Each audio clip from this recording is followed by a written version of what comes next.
Example 3 की ओर आगे बढ़ते हैं। तो यहाँ पे दिया हुआ है y is equal to cos inverse और फ्रैक्शनल पार्ट x, ये दिया हुआ है। हमें पता है कि फ्रैक्शनल पार्ट का मीनिंग क्या होता है कि अगर ड्रॉ किया जाए तो इसका ग्राफ इस तरीके से आता है, यहाँ से लेके यहाँ तक ये 0 से लेके 1 तक की वैल्यू होती है। ठीक है, ये ग्राफ इसका इस तरीके का होता है और इसका आंसर होता है 0 से लेके 1 के बीच में। ये होता है 0 1 2 3 और ये इस तरीके से इसका ग्राफ आगे बढ़ता जाता है। तो ये ग्राफ है फ्रैक्शनल पार्ट x का ग्राफ, और इसको हम x minus greatest integer function x इसके फॉर्म में भी हम लिख सकते हैं। तो हमें इसका डोमेन फाइंड करना है।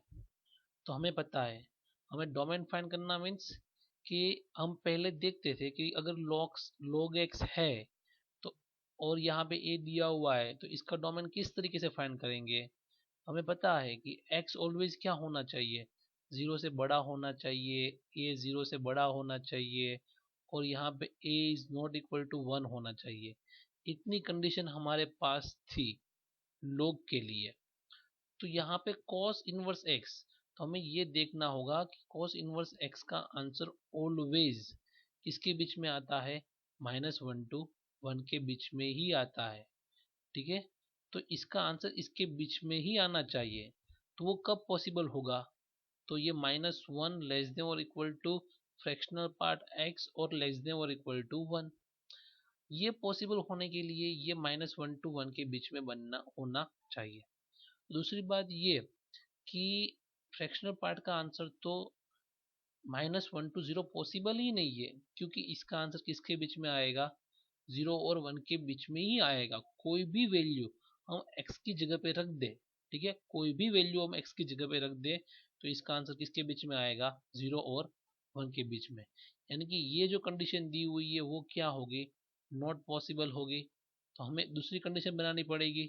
वो कंडीशन क्या होगी, 0 लेस देन और equal to x less than और इक्वल टू 1, ये होगी। तो हमारा डोमेन क्या होगा, तो डोमेन के बारे में बोला जाए तो हमारा डोमेन होगा R।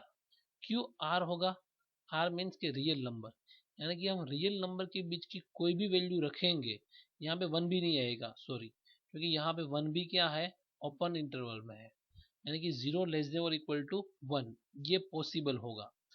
तो हमारा डोमेन क्या होगा, R, क्योंकि 0 R की कोई भी वैल्यू हम रखेंगे, ठीक है, -1 रखेंगे तब भी हमें हमारा आंसर क्या मिलेगा, 0 मिलेगा। ठीक है, और -1.5 रखेंगे तब भी हमें कुछ आंसर मिलेगा। पर सारा का सारा आंसर किसके बीच में मिलेगा, 0 और 1 के बीच में। यानी कि ये पॉसिबल हो रहा है, -1 to 1 के बीच में ये इसका आंसर आ रहा है, यानी कि इसका डोमेन क्या होगा, R होगा, ऐसा हम बोल सकते हैं। अभी हम रेंज के बारे में बात कर रहे हैं। ठीक है, तो इसकी रेंज क्या होगी, तो रेंज के बारे में देखा जाए तो हम वैल्यू कहाँ से कहाँ तक रख रहे हैं यहाँ पे, रेंज यानी कि हमारा आंसर कहाँ से कहाँ तक का आ सकता है। पहली बात तो ये कि हमारा फ्रैक्शनल पार्ट है वो किसके बीच में होगा, ऑलवेज 0 फ्रैक्शनल पार्ट x और लेस देन 1 इसके बीच में। ये अल्टीमेटली लास्ट कंडीशन है इसकी। ठीक है, अभी हम क्या अप्लाई कर रहे हैं, हम कॉस इनवर्स अप्लाई कर दे यहाँ पे। तो कॉस इनवर्स अप्लाई कर दो तो यहाँ पे बनेगा कॉस इनवर्स 0 और यहाँ पे बनेगा cos inverse fractional part x और लेस देन कॉस इनवर्स 1। तो कॉस इनवर्स 1 का आंसर क्या होगा, तो कॉस इनवर्स 1 का आंसर होगा 0। ठीक है, और कॉस इनवर्स 0 का आंसर क्या होगा, तो कॉस इनवर्स 0 π/2 में होता है। तो ये कैसा फंक्शन है, डिक्रीजिंग फंक्शन है। डिक्रीजिंग फंक्शन है यानी कि वैल्यू हम इंक्रीज कर रहे हैं, 0 से 1 तक वैल्यू हम इनपुट कर रहे हैं, तो इसका आंसर क्या हो रहा है, डिक्रीज हो रहा है। यानी कि 0 पे हमारा आंसर π/2 आया था और 1 पे हमारा आंसर क्या आएगा, 0 आएगा, यानी कि इसका आंसर डिक्रीज हो रहा है। यानी कि ये जो साइन दी हुई है लेस देन की, वो क्या हो जाएगी, चेंज हो जाएगी।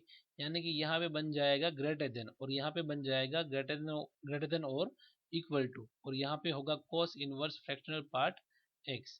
यानी कि हमारा आंसर होगा 0 less then cos inverse fractional part x less than और इक्वल टू π/2, यानी कि हमारी रेंज होगी 0 टू लेके π/2 तक। हम सेम इस टाइप का एग्जाम्पल ले रहे हैं फिर से।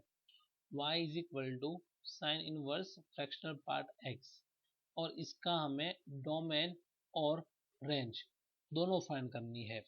तो डोमेन फाइंड करने के लिए पहले देखते हैं कि साइन इनवर्स का डोमेन क्या होता है। यानी कि साइन इनवर्स के अंदर हम वैल्यू कहाँ से कहाँ तक रख सकते हैं, -1 to 1 तक। यानी कि ये जो x दिया हुआ है पूरे का पूरा, यहाँ पे जो भी वैल्यू होगी वो कहाँ से कहाँ तक होनी चाहिए, -1 to 1 तक होनी चाहिए। यानी कि हमारा जो फ्रैक्शनल पार्ट दिया हुआ है वो ऑलवेज -1 to 1 के बीच में ही होना चाहिए। हमने पिछले एग्जाम्पल में देखा कि ये जो फ्रैक्शनल पार्ट दिया हुआ है वो ऑलवेज किसके बीच में आएगा, 0 और 1 के बीच में ही आएगा। यहाँ पे हम x की कोई भी वैल्यू रखेंगे तो हमारा आंसर किसके बीच में मिलेगा, 0 और 1 के बीच में ही मिलेगा। तो यहाँ पे माइनस वैल्यू पॉसिबल ही नहीं है, तो हम क्या कर दे, जो माइनस वैल्यू दी हुई है वो रिमूव कर दे। वैसे 1 वैल्यू भी पॉसिबल नहीं है, क्योंकि फ्रैक्शनल पार्ट के अंदर कोई भी वैल्यू रखेंगे तो हमारा आंसर 0 आएगा, और 0 और 1 के बीच में आएगा, और 1 भी नहीं आएगा।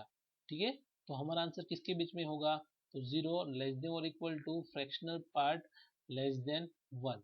ठीक है, तो अभी हम x की वैल्यू क्या रखेंगे, तो हमारा आंसर 0 और 1 के बीच में पॉसिबल होगा। तो हमें पता है कोई भी वैल्यू रखेंगे हम तो हमारा आंसर 0 और 1 के बीच में ही आएगा। ठीक है, कोई भी वैल्यू। तो हमारा डोमेन क्या होगा, तो हमारा डोमेन होगा x बिलोंग्स टू r, यानी कि r के अंदर की कोई भी वैल्यू रखेंगे तब फिर भी हमारा आंसर क्या होगा, 0 और 1 के बीच में ही होगा। ठीक है, अभी हम रेंज के बारे में देखते हैं कि इसकी रेंज क्या होगी। उसी तरीके से पिछले एग्जाम्पल में जिस तरीके से किया था उसी तरीके से, कि हमें पता है ही है कि 0 लेस देन और equal to fractional part x, और यहाँ पे क्या है 1। ठीक है, ये हमने यहाँ पे देखा था। तो अभी हमें क्या चाहिए कि इसका आंसर किसके और किसके बीच में है।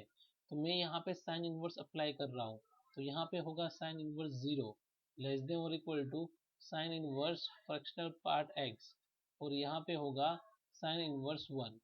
ठीक है, तो साइन इनवर्स 0 की वैल्यू क्या होगी, तो साइन इनवर्स 0 की वैल्यू 0 होगी, और साइन इनवर्स 1 की वैल्यू क्या होगी, तो साइन इनवर्स 1 की वैल्यू होगी π/2।